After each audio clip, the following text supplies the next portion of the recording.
I drink till the night becomes another day, and the day's just another little thing in our way.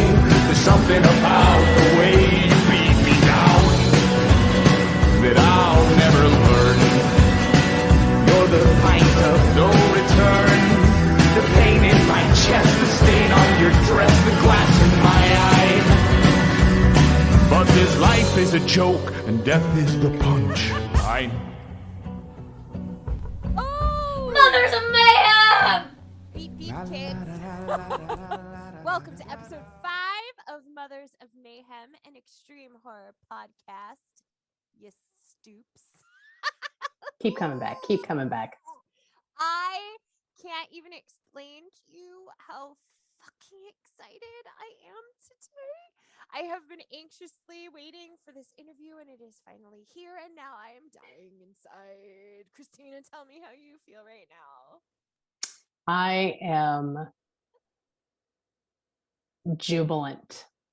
And I know that you're like, but you don't look it. And, you know, my daughter has croup and I'm on muscle relaxers. So this is my happy face. You can't, if you could only see the amount of excitement that is just brimming. Oh my God.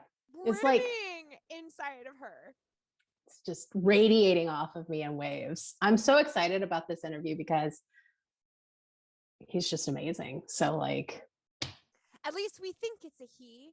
We don't really know. No, we confirmed.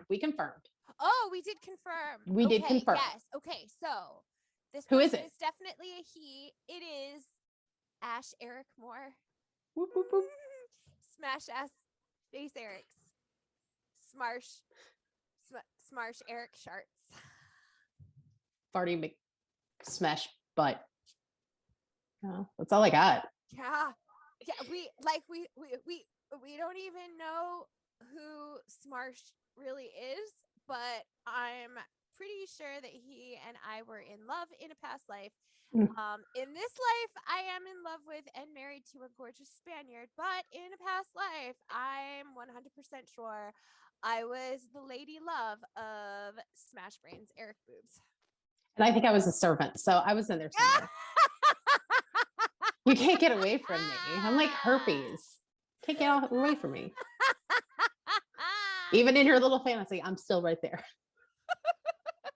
That's the only way I want it to be, because if I ever lose you, I'll die. Over. Now I'm here. And over and over again.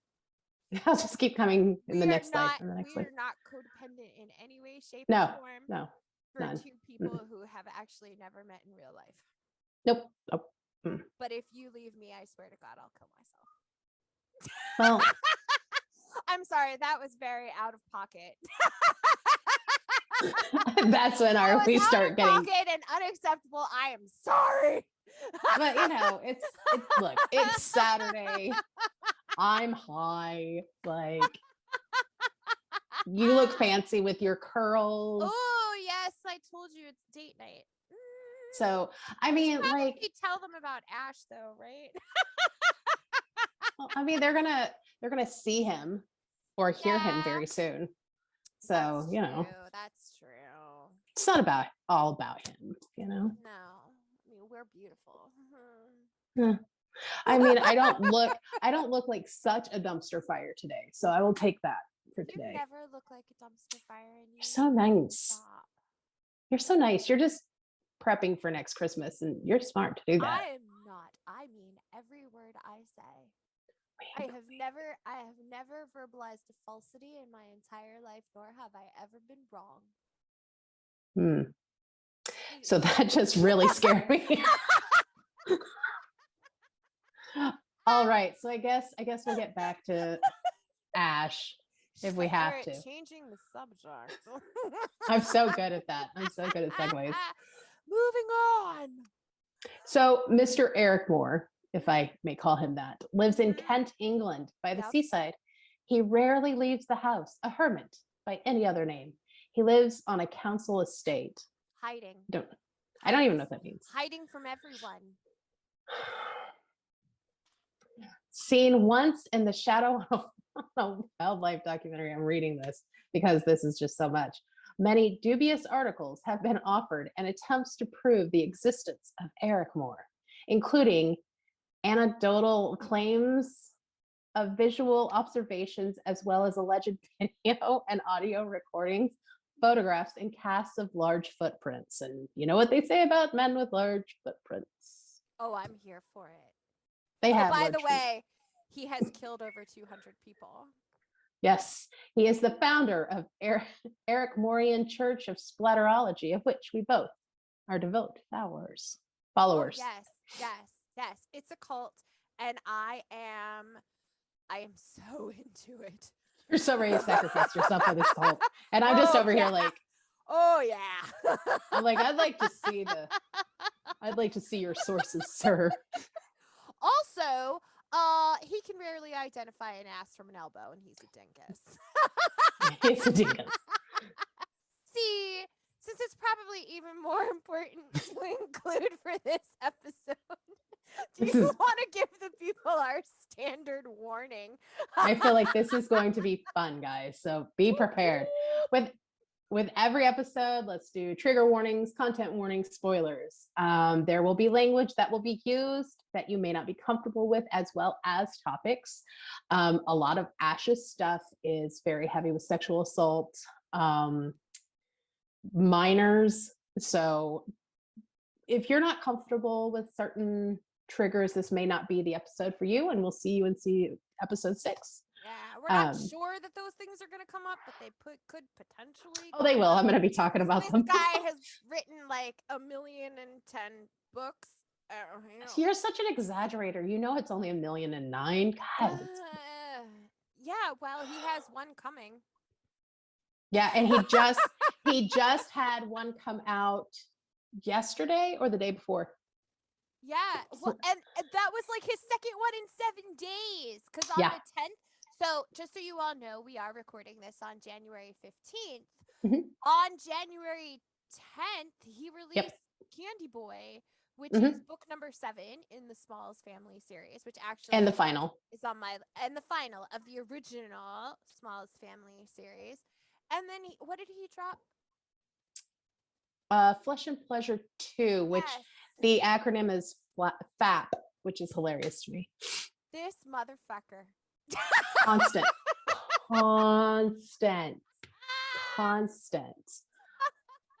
All right. It never does. Never and he's got another stops. one. He's got another one coming out. I'm going to say on the 22nd, called Brute. Maybe it's February 22nd. Let me check my notes. But while I check my notes, Marian, what have you been reading? Oh, well, basically, I've been reading Ericmore books. Quite honestly, so over the last few days, of course, I did Candy Boy, which was just so freaking It's so good. The tractor, yes. the tractor oh my scene. God. It's just a great way to wrap up the original 7 Smalls Brothers series. And then, now I feel like I can say this because this episode will probably air a week or 2 after this book actually drops, and it drops on Valentine's Day, Christina. Oh, fun. It drops on Valentine's Wait a Day. minute. And it is the first of the Smalls family adventures, I guess. But it's kind of a spin-off on the Smalls, and it features the Smalls brothers' cousin, who is the first female Smalls family member, and she is called Valentine. But her actual name is Marian. That's so weird. That's so weird. And I'm excited. super excited. I'm so excited to read this because I had a chance to read it last night. It's going to Godless tomorrow for review, and I cannot tell you, probably the last time I was this happy was when I held my babies in my arms for the first time. So it's like you're holding your baby again. Yes. Your Baby by Ash Ericmore. And when I say that it is a fucking hoot and that it was absolutely thoroughly entertaining and amazing, it is not just because I got a character with my name on it. it just was. It's like every other freaking Smalls book, and I love them all. And I'm just so honored to be part of it now. That's so exciting. I can't wait to check it out. Go to Godless. Also, the first 7 books are going to be released in a collection, I think in February. And yes, February or March. That will actually be available in paperback. So you should be able to gank that off of Amazon as well. And who blurbed that? Oh, the Mothers of fucking Mayhem blurbed that badass collection of violence and baby armor. And tractor torture. Tractor torture. That's like the one thing that stuck with me is the tractor torture. Hey, girl, we all got our kinks. What have you been reading? Oh my gosh, what have I not been reading? Trigger warning coming from Madness Heart Press with an introduction with Chandler Morrison. And if you guys did not see our announcement, we will be interviewing Mr. Chandler Morrison very soon. So I would definitely watch the YouTube version of that because you're going to see me either throw up or pass out or both. Either way, it's going to be really entertaining. It's going to be fun. But this is really good. Like Matt Hinshaw, who's really kind of exploded on the Godless scene, and he's such a great supporter of indie horror. He has one in there, and it's like a commercial for a funeral home, but it's like a really fucked up kind of, it's a very cool. I don't know how he did it. It's the coolest. And Jay Wilburn's in there. Which, yeah. So I'm pretty excited. I'm starting Abhorrent Faith. Yes, I by just Mr. Baltusberger. That one. Just cracked into that one. And then I am rereading all of the fucking Scumbags Burn in Hell series for the paperback release next month. I know, in February. We both pre-ordered. We can't wait till they land on our doorsteps. I pre-ordered the day of. I have refused to read Ryan Harding's final installment in fucking Scumbags until I actually have the paperback in my hand. Really? It's so good. It's so good. I was like, no. I'm going to savor this. I'm just going to wait. And real quick, can we go back to Matthew Henshaw? Please. So I would just like to say a little about this gentleman. Number one, like Christina said, nicest guy in the world. Sweetheart. He just appeared on the scene at the end of 2021. He is like November. Yeah. It was 3 family portraits, which was during 31 Days of Godless. Yes, October. Okay.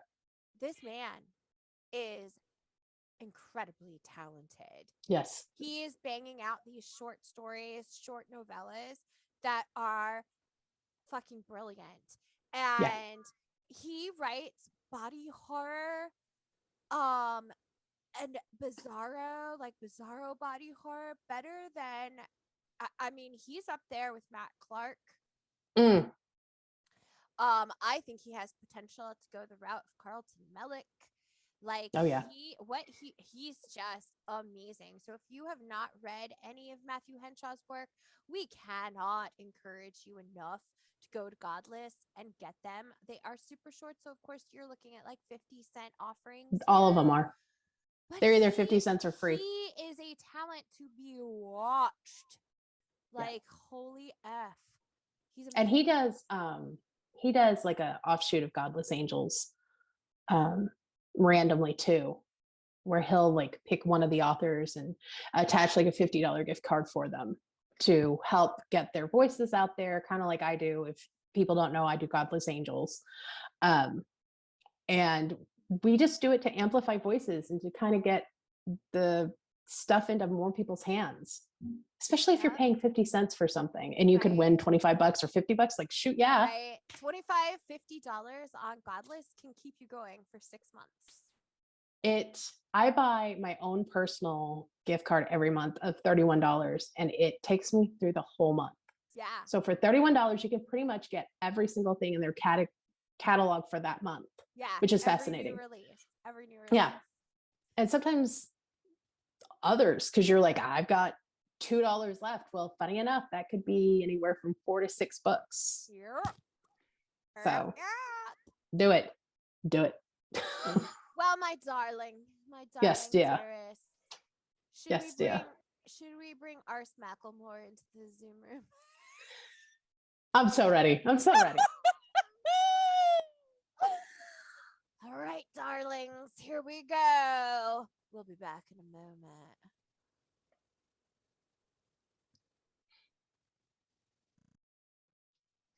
All right, we are back, and we have a guest. A guest. Look at that handsome face. Look at that guy. Look at that guy.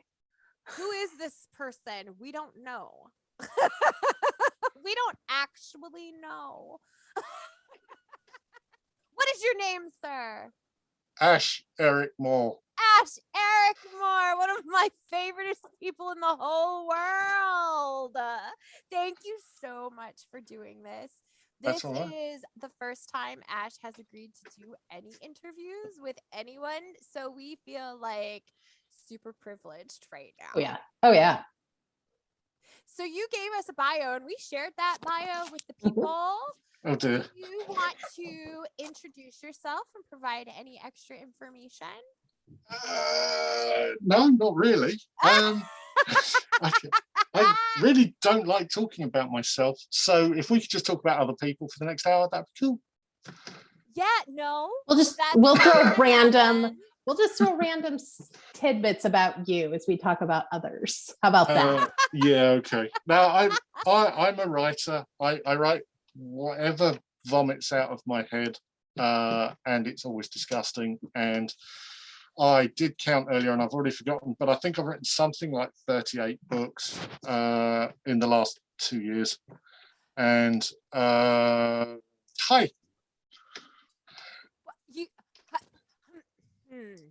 Why don't you ask your first question? Right. So kids, we already explained like the rundown of the questions and stuff to Ash before we came on camera. And if you've been listening to us, you already know how this bullshit goes. So yeah, you said 38 books in 2 years. 18 months actually, but yeah, close enough. 18 months. A Yeah. year and a half. Yeah. That is a difference. Right. So basically, such a big difference. You knock out books like it's no fucking big deal.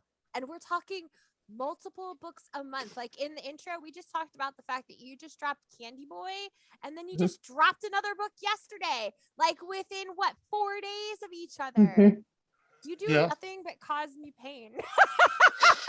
Brain pains. Brain pains. How do you do this? How do you do this? Like, is writer's block like ever an issue for you? And my other question regarding, the speed at which you're cranking out these novellas, like, are you actually really one person, or are you just 3 raccoons in a trench coat?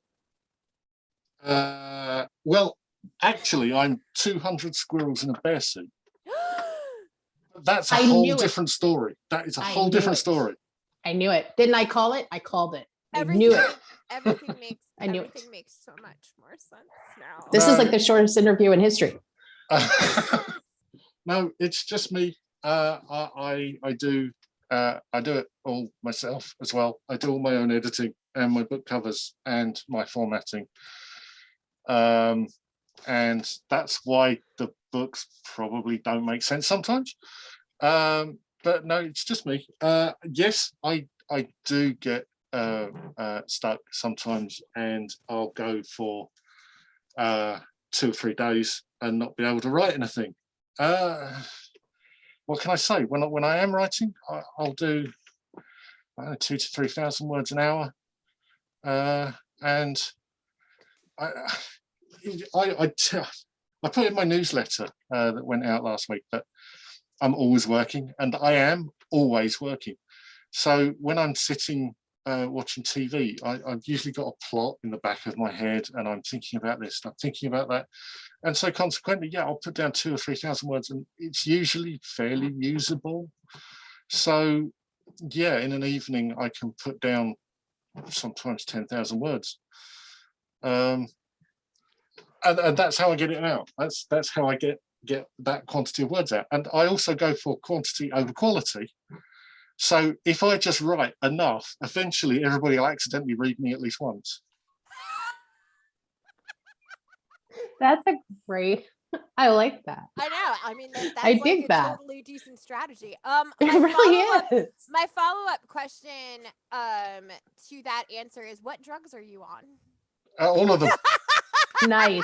Nice. Muscle relaxer here, friend. Muscle relaxer. Can you DM me later and give me a concise list because I'm interested. I have to take things like melatonin. Otherwise, I just lay in bed and think about books all night. I Interesting. can see how that would be the case. Yeah. I'm a little gobsmacked right now, quite honestly. Yeah, That is a I'm lot of taking work. notes. Like your brain is going so fast and constantly just creating content. Yeah. I mean, this is my workspace. It's an oubliette in the attic, but I've got a blackboard on this side of me, and I've got a whiteboard on this side of me, and they're covered in all sorts of notes. I mean, if you see these things, there'll be books on there that I won't write for 6 or 8 months from now. I've got pads everywhere. I've got pads all over my desk. I've got everything. It's just piles of work. It's all work. I don't do anything else. I have no life. Help me. Okay. Blink twice if you need help. So you are a full-time author. You don't have like another job that you have to handle or deal with. Like this is your life. This is what you do. Like this is your 24/7. No, I've got a 40-hour a week as well. God, Sorry. You work, again, not trying to delve too deep into personal details, but just to help me understand, like, do you work from home? Like, is that how you manage, like, the balance? I'm working from home at the moment because of a variety of different things. But no, I work from out elsewhere in an office. So I feel like the laziest motherfucker on the planet. Thanks. Thanks a lot. I am so sorry that I just keep asking questions, but like no. Okay, this is new. This is everything. No, go. Mine are boring. So you take melatonin to sleep, but like how many hours do you actually sleep? Right. This is the registered nurse in me like starting to be like, okay, how many hours do you actually sleep? I get 8 or 9 hours a week. A week. No, I do work a lot. But no, I have a life as well. Wow. I feel impressed.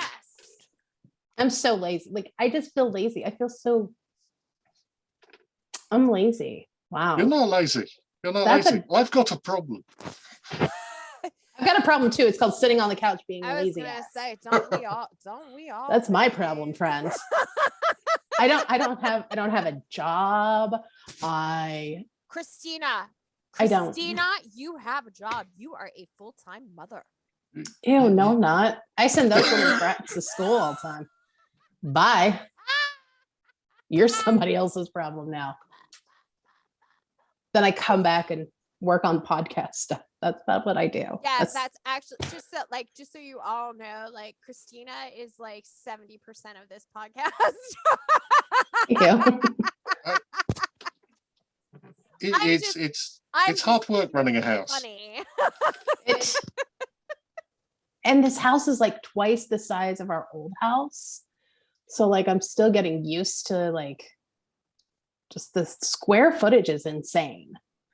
But enough about me, all about you. I want to know all about you. I am not important. Yeah, I'm not yes, important, sir.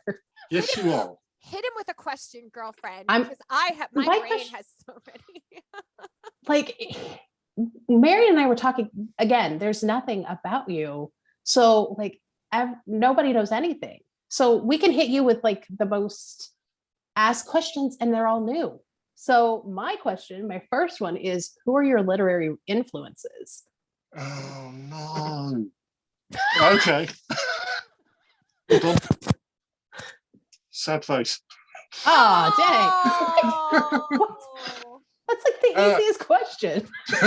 No, it's not. I Jerry, I saw on your episode 2 that you talked about mandatory reading in school.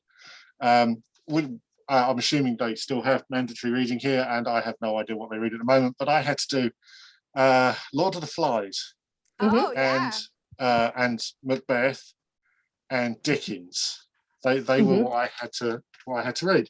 So I started with them, and oh God, when I was a child, I used to read the Little Vampire series by the German, Angela Sommer-Bodenberg. So that's probably my earliest. Well, actually, my earliest horror is Meg and Mog, which is for very, very small children. It's about a witch with a cat and an owl.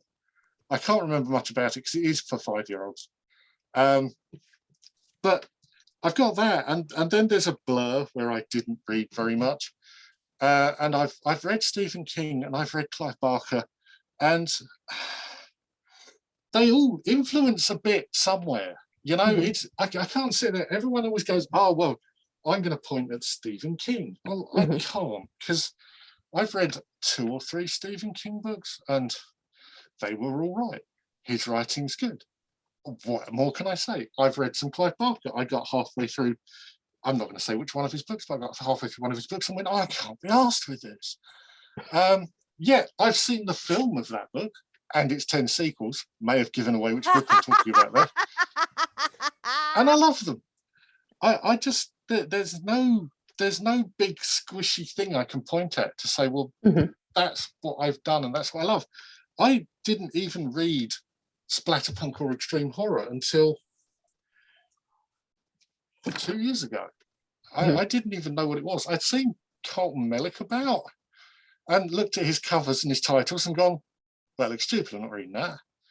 And I just dismissed that, and then I just sort of read some bits and pieces and went, "Oh, this is kind of ridiculous fun. I want to do this." And so I don't know. I mean, at the moment, I'm reading Sean Hudson and Edward Lee. Edward Lee's my literary husband now. Someone probably should tell him that. We'll make sure he gets the message. Well, yeah, we'll have our people call his people. And yeah, I now read Splatterpunk and extreme horror widely. Thanks a lot to Godless making some of it more accessible, because I found that I have no boundaries with what I read. I do have boundaries for what I write, but I don't with what I read. I'm quite happy to read anything at all. So yeah, there's no literary influence that I could just point at. I mean, it's much easier for me to point at films. I go, "Oh, that and that and that have all shaped me artistically." Yes, well, give us that information. I prior to really getting back into reading, because there was also a long period of time where I was not able to read the way I currently do, and I filled that time with horror films, and I've always been an avid horror movie, film, cult, band, extreme collector. So I'm very curious to know, based on, what I've read from you, what are those films? Who are those filmmakers? From a horror point of view, I'm classic horror all the way. Nightmare on Elm Street, Hellraiser, Friday the 13th. Hellraiser 2 is one of my all-time favorite movies. I love Hellraiser 2. I love Clive Barker's first 2 Hellraisers, and to be honest, Judgment, which was the last one, like 11. I have all of them in the puzzle. Yeah. Films just sort of molded me. In the Mouth of Madness by John Carpenter. I was such a hipster, but that was my favorite horror film before it was cool. Yeah. And it's a film about writing horror, and it bends dimensions. And Sam Neill's obviously fantastic. Oh my God. And it just makes you want to go, oh yeah, I can do that, and hurl yourself at a demonic typewriter. Just missing that one piece. Yeah. So, I mean, it's all there. If you look at, I've got a relatively large DVD collection, and it's nearly all horror. It's just like hundreds and hundreds of horror films, and that's me. I'm just a big squishy pile of horror thing. That is 100% relatable. I think Christina and I are both right there with y'all. Except for horror films. I am the biggest wuss bag when it comes to horror films. I just don't understand. I know. I can read anything you want me to read, but like, what was I watching? I was watching something with my husband, and I literally had to keep covering my eyes because it was just too much for me. I am a wuss bag. So bad. I can't deal with blood. I can't deal with I can't do nail trauma or teeth. Oh God, I can't do nails, eyes. Nails and eyes. Nails and eyes. That's where I draw my line. Eyes are fine. Echoes. Stir of Echoes. It's not even like one of the greatest horror movies ever, but it's a decent movie, but I cannot watch it because there's one scene that involves a nail and I'm like, nope, I will never watch it again. I can handle animals better than I can handle nails. Kill animals all day. They don't bother me at all. Just none. I'm that bitch who's like, why are you complaining about the animals dying? It's horror. It's supposed to make you uncomfortable. And then I'm like, but don't you dare touch that person's eyes or nails, or I will fucking find you and kill you in your goddamn sleep. Dead on. Dead on. So, my friends, having to come to know you a little bit more on just like a friendly level, I have learned about you that you're generally a peacekeeper. You're not a very like conflict oriented or like violence oriented person as in who you are as your personality. So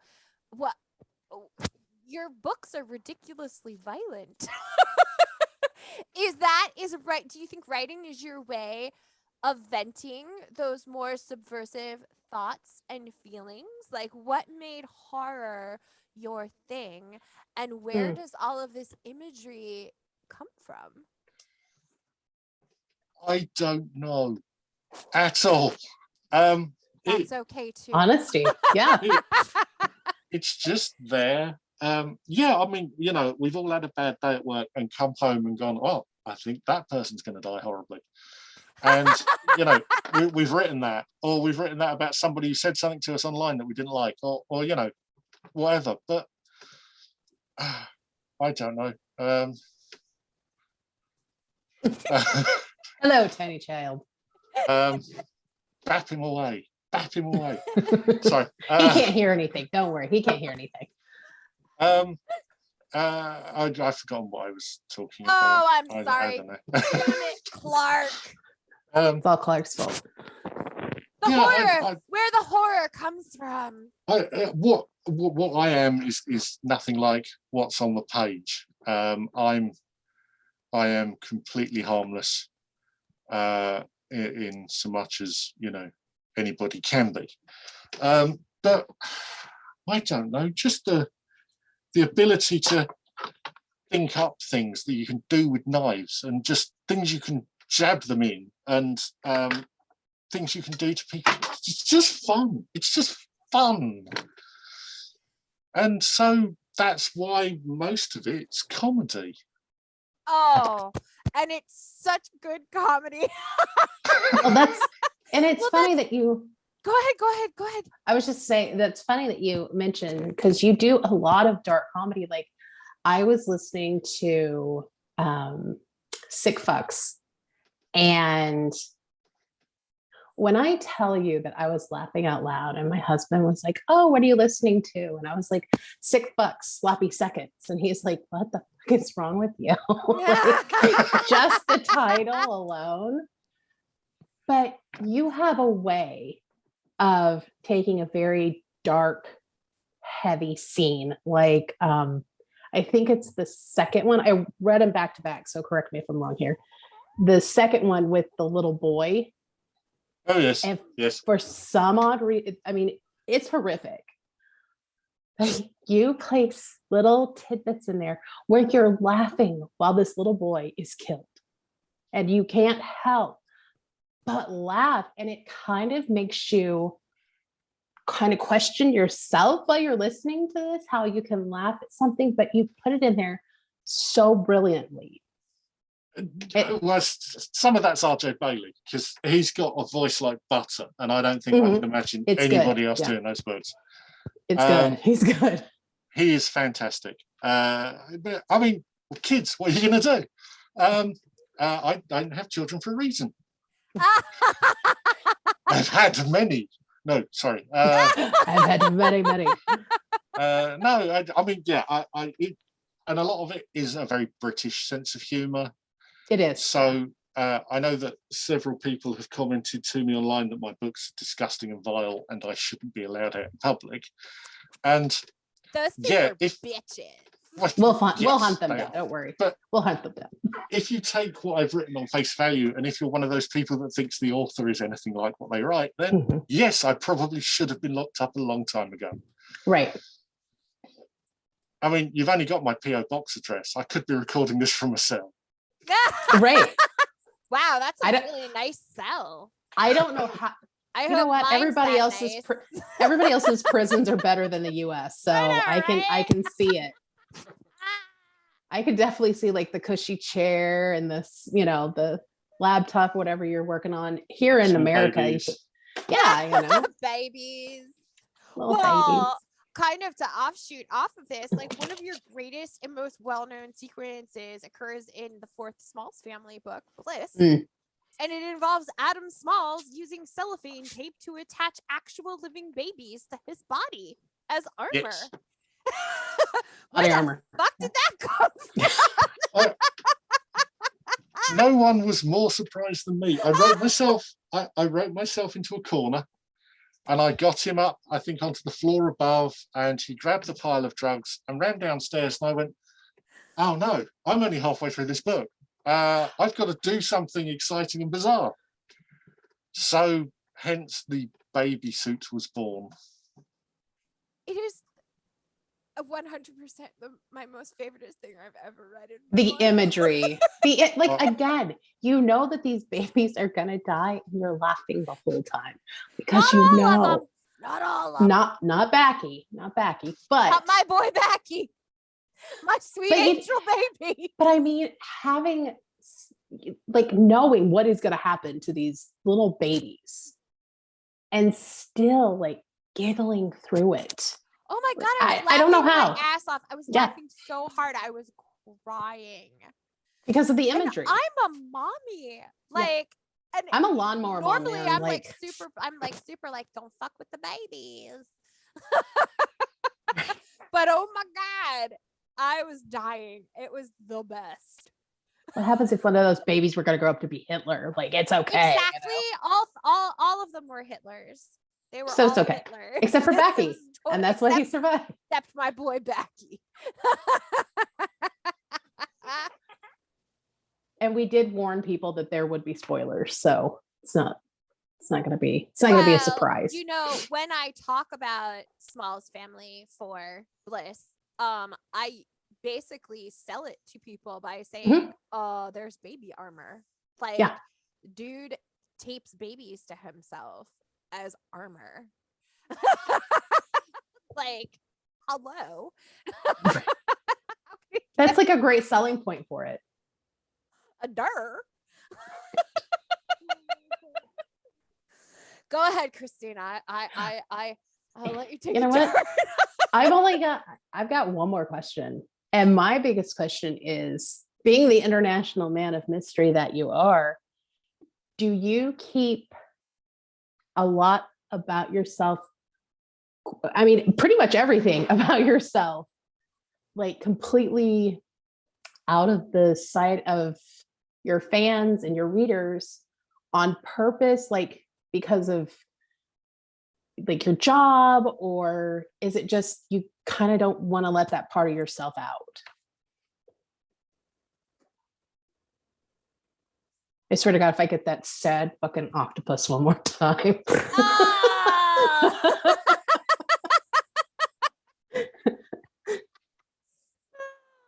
He's thinking. He's putting. I like big it. thought I like into it. this one. I like think. We like it. Ah! Yes, no, I just want to be, Ash as Ash is to everybody online, rather than, I've had all this time to think of an answer, rather than try and hide anything else. I just want to be Ash the writer.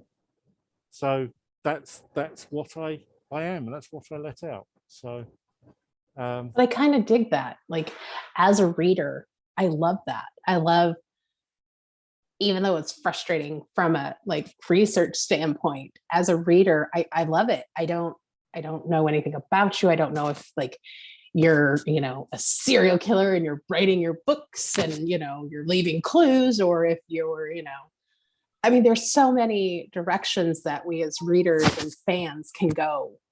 And I think that that's kind of cool. if you ever speak to me privately, so in DM or anything like that, I'm completely different. I'm completely open. Yeah. I was talking to someone the other day who I only know through my writing, and we talked for a couple of hours. And yeah, I mean, I know more about her and she knows more about me, and it was a completely different experience. But I know from some of my interactions that some of the people that I am speaking to are wackos, and I don't need them knowing where I live or what I do for a living, because people are assholes. It is extreme. Not everyone, just generally speaking. Right. Well, not only that, but obviously we don't know what you do for a job, but I mean, if somebody in your job would get their hands on something that, that could cause problems. I don't know. I mean, in America, it could be a problem, but I don't know about in England. If my board of directors got a hold of what I was writing, there would probably be words. Yeah. Interesting. And that's so sad, because there would probably be words. But I think that that's sad, because it is sad not being able to separate, because that's something Marian and I can do very easily, is separate authors from their books. So I always find it odd when readers are like, well, I think this person is, this because of how they write. And it's like, but do you know this person? Thing. Exactly. It's all about persona, and I think with writing, I don't know if you would agree with this, Ash, but I think as a writer, your subconscious really is one of the larger parts of your psyche that's involved in making that story happen, right? Absolutely. So subconsciously, I do want to do these things. Right. And with the amount of content that you are putting out, and at the speed with which you are doing that, like, it's impressive to say the least. And right? you said quantity over quality, but I think that you're wrong there, because your quality is dead on. I do try to make sure I'm putting out a better product than standard. But that's the thing. That's not very high on Amazon. But you are, and I think, like what you said, eventually so many people are going to read you, because I didn't know. And like the second I found this out, I immediately DM'd Marian. I'm like, he has a post-apocalyptic series, and like, I don't think you understand. That's my jam. That's my bread and butter. I love that. You haven't read it yet. I have not, and it doesn't matter. It's you. And that's what's so funny, is I had no idea, because there are so many options for you. Like we keep up with the Smalls series, and I I try to keep up with all your new releases, but they just keep popping in my Kindle. And I'm just like, I am sorry. Sometimes I've had months where I've had 4 titles out. yes. That is Yes. true. And then Like, one a you week. have, yeah, because he has another one coming out, Brute, correct? On the 10th of February. No, it comes out on the 13th of February because Valentine comes out on the 10th. Ah, but I then had in my March, date wrongs. what I do is I release my Amazon novellas every 4 weeks. So I release 13 a year. But on Godless, I release on the 10th of every month. But the problem is both in February and March this year, they both fall on the same day. So I'll have 2 releases on the 10th of February and 2 releases on the 10th of March. Well, thank God I've already read one of them. Book stressed. This gentleman is the reason why we're book stressed. Right? How am I supposed to keep up? So if that's, he's out here working 40 hours a week and he's banging out like 5 brand new books every 7 days. I'm working 40 hours a week and I can't read one goddamn book. Like, working, I can barely do it. But that's the thing. It's, I mean, you're looking at, what is it, 24, 25 books this year alone? I'll do those 25, which will be the Godless 12 and the 13 on Amazon. Mm-hmm. I would expect probably that there'll be 2 or 3 audiobooks as well. And then anything else that I come out with in the meantime. I've got a series of 3 books. They're only short novelettes that I'm writing that will come out on Godless. But they'll come out on the same day. I'm going to release all 3 of them in one go. So on that day, there'll be 3 books. now I feel like he's just fucking with us, Christina. I can tell you, if you want, I can tell you the name of the first book in the series, which only one other person in the world knows. And I don't know when this is going to get to air, but I doubt that will have been released by then. The first book in the series is called Cunt in a Coffee Shop. And it's love it. A trilogy that's slightly different to anything I've written before. It's about a man with no moral boundaries. In a world that he can get away with it in. So it's like The Smalls, but far, far sillier. Oh, excellent. I like that. Is there an idea of when it's going to come out? No, because I want to try and build it in with everything else I'm doing, and there's so much going on at the moment. I've got stuff coming out my ears, which I won't bore you with all the details of all of my up and coming stuff. Yes, bore us. I was like, who's this us that you're talking about? Because it's not these tales. Obviously, I've got the Small series season 2, I think is people are generally calling it, starting with Valentine. I've got 2 more planned after that. One I'm going to start writing next week, which will be March's release, which is going to be about Mama Smalls. That's about an elderly lady. Oh my God, I can't wait to meet her. And then I've got the series that I've just mentioned. I'm in process writing with another author at the moment in a collaboration for a book that we're to editing and we're working covers at the moment. So that's probably going to come out in a few weeks.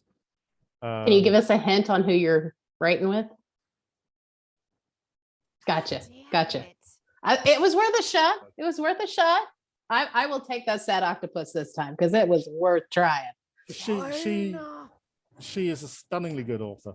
We got a she.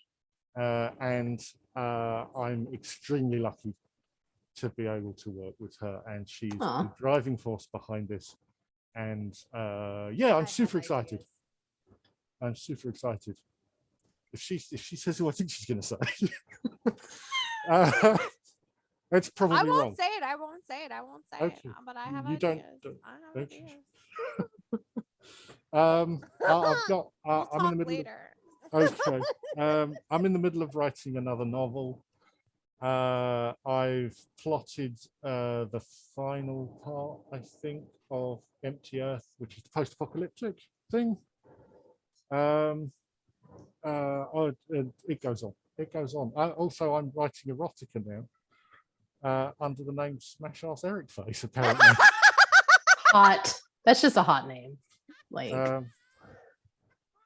And Marianne can laugh, but I will send you the link when it's available. For Oh my pre-order. god, I can't wait to see it. excitement. Because there's a horror erotica category as well, and a comedy erotica category. Boom. I mean, I've had trouble. going. I've had trouble because the Zon like to put my books in erotica for some reason, and I go back to them and go, "What are you doing? Take it out and put it in horror." And they're like, "No, it's got sex in it." And I'm like, "Have you read the sex in it? Really?" It's not. With It's a not hot. chainsaw. You know, And if it is hot for you, then this is not Right? gonna. You just. I have spoken to a couple of people that have said that it's for them. And they're all men, which doesn't surprise me. Well, they're serial killers. Yes, apparently. That's cool. That's cool. So yes, that's there's cool. a lot on at the moment, and Oh, so bless. My kids are now homeschooled. Thank you. Now they can't even go to school anymore. So you were talking about audiobooks. Is there anything in the work? Because I love your audiobooks. I think that they are so perfect for audio format. the next one is going to be Sick 3. Oh, there's another one. I'm so excited. Which Guys, if you haven't read this series or heard this series, you need to. This is phenomenal. I'm currently working on. Sorry, I forgot. That's something else I'm working on. And RJ hasn't got that yet, but he wants the book, the audio book, to come out the same day as the Kindle edition. So we are aiming for a specific date that I'm not going to mention in case I miss it by a clear mile. Got you. Got you. This is Well, my one problem. I understandable. can't shuffle things when I'm working with other people. Right. Yeah. Because you're on their timetable too. Yeah. But I Well, love working with other people. I'm excited. I'm excited because Alex is such a fun, insane character. Like you really grow to like him. And that's such an odd thing to say about his character and what he does. You kind of always root for him, You do. which is weird because he is a psychotic. Right. Oh, it's the lovable asshole. It's the lovable antagonist, you know. Because he gets himself You just can't in help the- yourself. he gets in these situations and you're like, he's got to get out of this. Like he's just got to, because you want more. I don't know. Have you heard it on audio yet, Marian? I haven't heard it yet. I have not heard it yet. Good. And they're only like, I think they're like $5, under $5 On Audible? on Audible. Oh, Yeah. I'll have to get them. Absolutely. Because I got both of them at the same time. I was like, yes, I gotta have these. I'd put them on sale for you, but for whatever reason, Audible choose their own pricing. Really? So Yeah. You can't set your price on Audible. They do it for you. That's fascinating. Yeah, 'Cause I that's always wonder. Because it seems so random. They do. Choices that they assign to different works. Yeah. I'm just very curious to know what their algorithm is there, because that's odd. Knowing that is a real mind bender. But it's also a positive because yours are extremely affordable. Unlike some of the other guys that I try to get as many as I possibly can because I don't have enough to read or to do. I just have to. I'm literally a book hoarder. Like I've got about 300 audiobooks. That's That's just a few. nothing. I can't talk about my Kindle guys. It's like I think I'm approaching 800 on my Kindle right now. Oh my god. Oh, I might be up there with you soon. And 1/4 of those are yours. Damn it, smash ass. It's just constant. Well, you know what, children? Before we wear this guy out too much, we're gonna take a quick break because it's time for the ad zone, bitches. We'll be right back. Bye.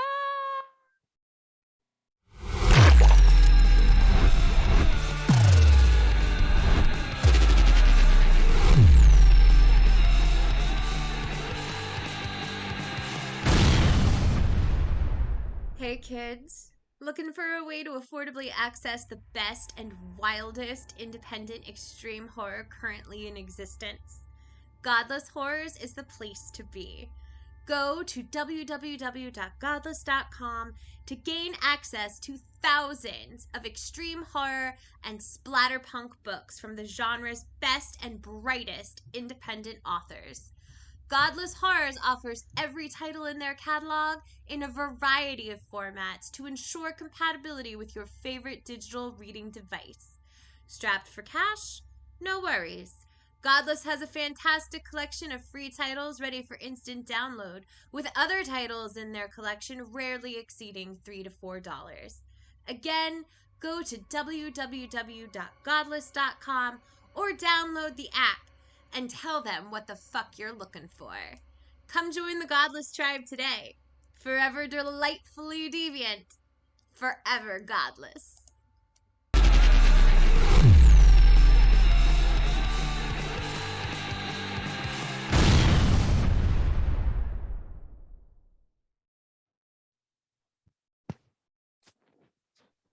All right.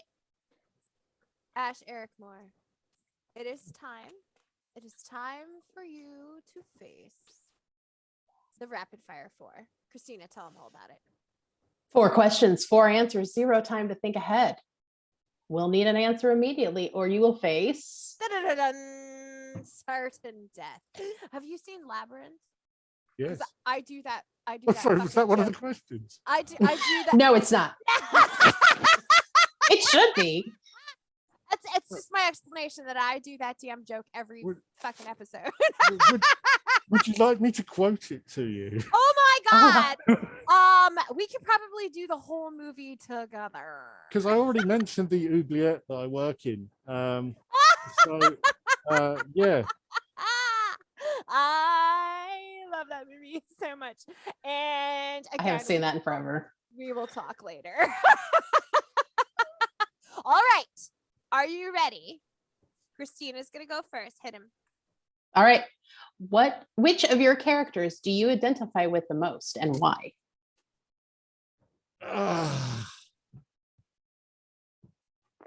Adam, because he's less of a psychotic than everybody else. Great. Oh, I love that because Adam's my favorite. And I've got Becky. Exactly. That makes sense. I don't relate to my characters. It would make me weird if I did. Good answer. They've all got a bit. They've all got a bit of me in them. I suppose because haven't all characters got their authors in them? But oh yeah. no, I mean I don't relate to any of them. A lot of them will do things if I was in their position, that's what I'd do. Oh no, that sounds even worse. No, We nothing. understand. I have nothing in common with any of my characters. Gotcha. Except Adam, because that is an answer that we will accept, yes. Okay. All right, Miss Marian. Is there any other literary genre you would like to try other than what you already have your hands in? Erotica.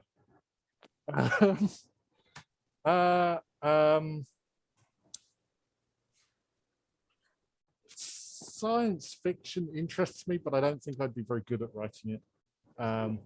I'm likely to jump in and do some less extreme horror at some point. Interesting. Several people have said that the sort of haunted house books I do are really good until they go off the rails halfway through. which is fine. If you don't want to read the splatter, stop buying my stuff that's got extreme horror written on the front of it. But, apparently, I can write quite a good haunted house until the house starts having sex with the people or whatever. And then after that, people tend to go, "Oh, this isn't my cup of tea." Well, you got him in the first half. It's true. It's true. I get half of my KU page reads. That's totally my cup of tea. I don't know. What Right now I'm like, which one does this house have sex with people? Yeah, I am not opposed to this. You're probably looking. You want the Breed or Mother's Home. Mother's Just got the Home. Breed. Yeah, they're the two that are they're those sort of books. Well, I know what I'm doing on my muscle relaxers later. Well, one of the people I know put on their review that Mother's Home was Clive Barker meets the Marquis de Sade. Lovely. I love the Marquis de Sade. I had to look it up. I'm not that literate. I had to look it up. Oh, I love the Marquis de Sade. I love him so much. Just love him. The word sadist comes from his name, for fart's sake. Of course, I'm gonna love him. Oh, okay. Well, I have not circled these and put stars by them at all. Have not. I'll get back to you in a few hours. Now I'm excited. You're all up, right. Christina. Hit him. What is your favorite story that you have written?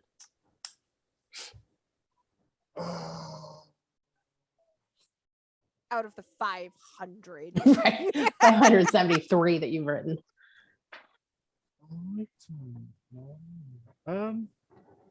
I quite like the first Sick book. That's probably the best one, I think. I like the Sick book. It birthed Alex. Yeah. Oh, sorry, I was holding my head down. You can't see me at all. It's okay. We can hear you. I like, yeah. I see, because I don't really think about what I've done because I haven't got time to. Right. So I don't know. I Jane Doe, I really like, but I haven't read that in 18 months, so it probably sucks.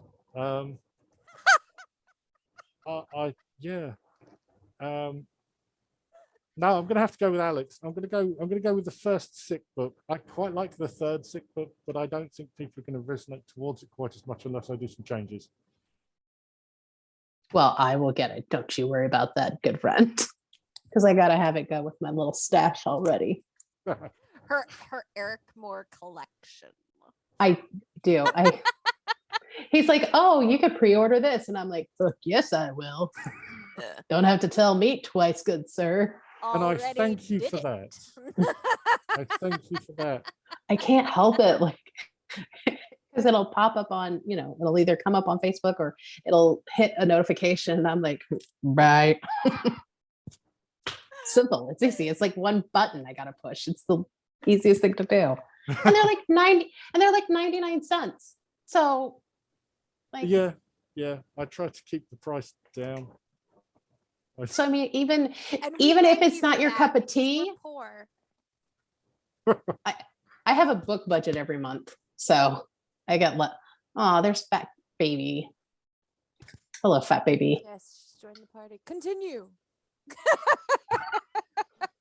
Continue as she strokes her cat. Again, jokes. Just move on past them. Jokes on jokes. It really is. It's low hanging fruit, so I'll just go past it. Well, I have one more question. One more. If you could co-author with anyone living or dead, who would it be? Edward Lee. Easy. Oh my God. Easy. Apart from who I'm already co-authoring with. Obviously. Right. I'm sorry for my silence. I know that in the podcast world, silence equals disaster, but I had to take a moment. I apologize. Because I think Edward Lee, like, that fits really well. Oh my God, yes. I've just read Family Tradition and I did not see the end coming. And oh my God, that book It's just changed the way I perceive fiction. Expand. I'm Expand not on taking that, notes. please. I'm not taking notes. Because that's one I haven't read yet from him. It's amazing, and it's such fun, and it's so easy to read, and the twists are. I can't say anything because you probably want to go and read it. It wouldn't be fun if I told you what happens. I do. Yeah. See, I'm a weirdo. I love spoilers. I I love I'm spoilers. not telling you. I'm not. Oh, It's too rude. It's okay. I mean, it's too disgusting. I can't say it. Oh, I'm even more excited. Hang on. I'm adding this to my wish list right now. What's funny is whenever you see me with a pen, I'm literally taking notes on everything you're saying. Like I do. I take notes. Because then I've got it right here. And then it'll go out. That's why I have it on paper. You know we're being recorded, don't you? I do. But funny story, I don't watch these. No. You Well, don't watch these at all? I don't watch myself. No. I've heard great artists don't watch their own films. So There you go. yeah. Wow, I am definitely not. Greatest ready. podcaster alive. Do you listen to them? You don't listen to it at all? No. So You don't? honestly, like I could be putting anything out here into the You could. universe, and she would Yeah. have no idea. She'd be like, Christina farts all the time. And I'd be like, well, it's not Oh my untrue. God, I have just gained so much more power. You have no idea. She has. Well, congratulations, SMASHASS. You have successfully survived the test of the rapid fire 4. Woohoo! This Woo. time. Ash, thank you so much for being on here. Like, I don't think you understand how nervous, but like super excited we were to have you on. Believe me, I'm more nervous. I'm sitting in a pile of my own shit. Oh, I'm just sweating like a hooker in So church. cute. So I'm wearing brown for a reason. that's clever. That's clever because when you put it in laundry, you'll forget about it and then it'll be a surprise. That's true. That's clever. That's clever. Well, Ash, love of all my past and current lives. Thank you for hanging out with us today. Thank you for having me. It's If been the great. people would like to contact you, where's the best place for them to find you? Facebook or email. If you send me a message on Twitter, I'm likely to miss it entirely. So yeah, Facebook is the easiest place to DM me, or just send me an email. My email address is public. I'm quite happy with my email address attached to anything. So.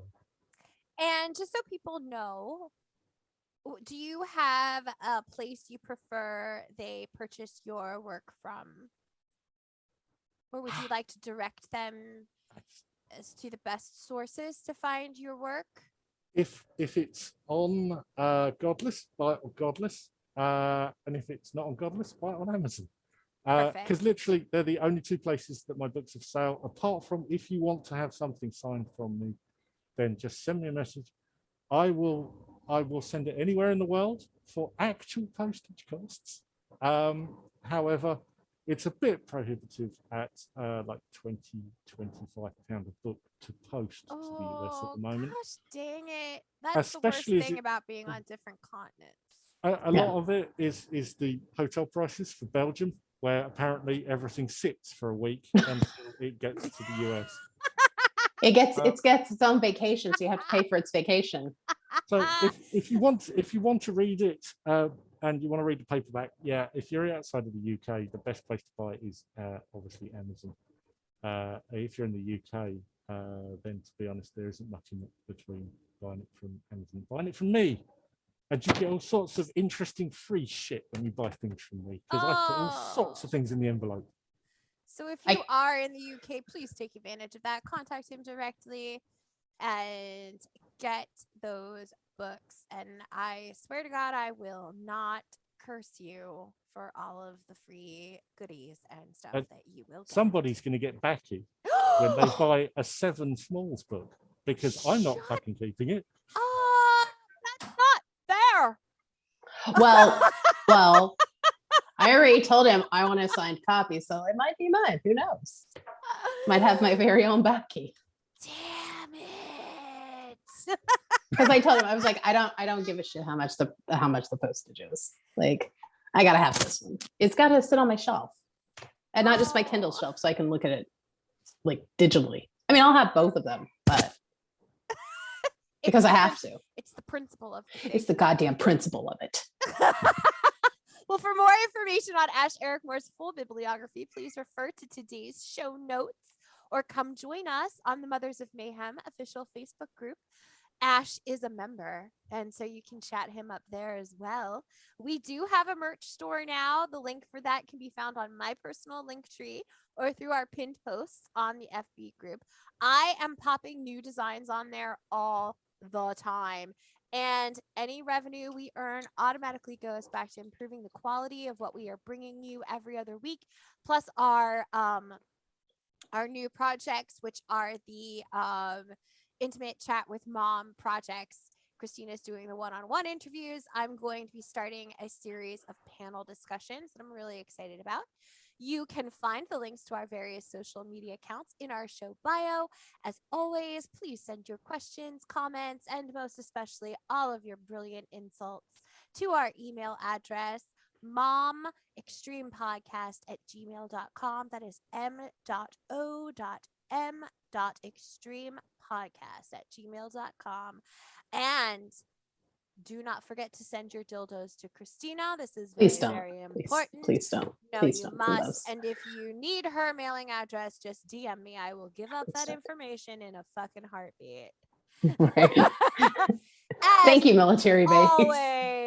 We give a huge thank you to singer-songwriter Amigo the Devil for allowing us to use his song Hungover in Jonestown as our theme. I told you on the last episode you should be listening to Amigo the Devil if you are an extreme horror fan. And if you have not yet followed my instructions to do so, I don't know where you got the goddamn audacity to defy me. Yeah. So do it. Mama C. Who do we have coming to hang out with us on our next episode? We have the one and only Drew Stepek. Drew Stepek! The father of what? The father of what, Christina? Of Godless. Godless.com. And basically, that makes him the father of Mothers of Mayhem. Because if it was not for Godless, Christina and I never would have found each other. We never would have found Ash. All of these things. So we would have never found. To Drew, we have so much to be thankful for. And so much to talk about. So much to talk about. Yes. So we'll finally get a chance to chat with him. Thank you again, Ash. We just love you to pieces. We are avid Ericmorian. Yes.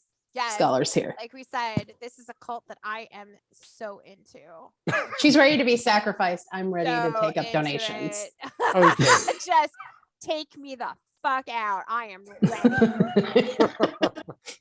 All right. Until next time, go raise some hell children. Make your weird book mummies proud.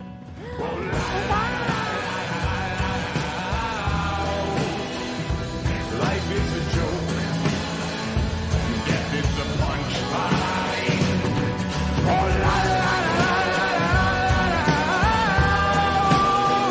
This life is a joke, and death is the punchline. La, la, la, la, la. This life is a joke, and death is the punchline. Oh, la,